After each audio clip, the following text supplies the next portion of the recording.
Você já pensou sobre a quantidade de tarefas que as mulheres desenvolvem no dia a dia?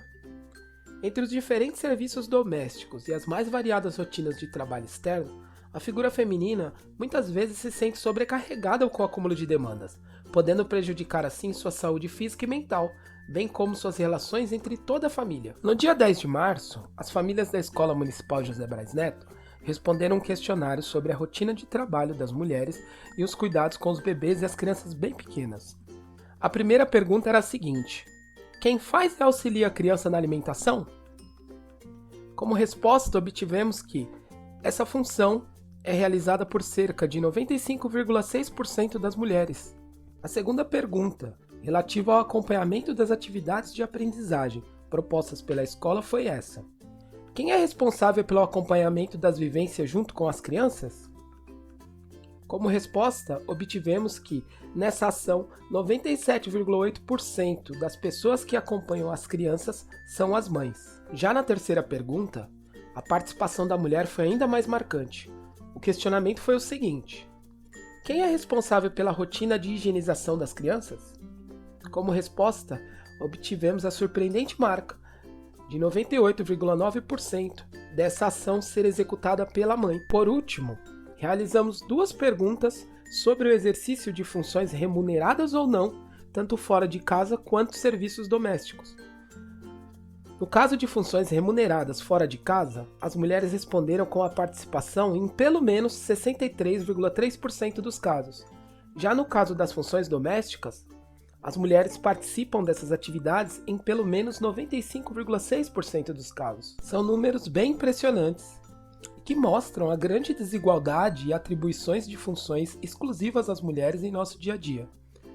Observando esses dados, dessa pequena pesquisa realizada em nossa comunidade, convidamos as famílias para refletirem sobre esse tema.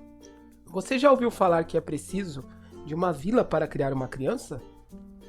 O provérbio africano faz todo sentido, não é mesmo? E se você é mãe, certamente sabe como ter ajuda é fundamental. Essa ajuda fez surgir o conceito da rede de apoio. É a ideia de que os pais de uma criança têm um grupo de pessoas com quem contar.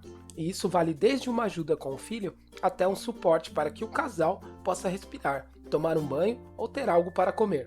No entanto, apesar de fazer muita diferença na vida das famílias e aparecer várias páginas falando sobre o assunto na internet, é algo que não parece tão fácil de ser instaurado em nossas vidas.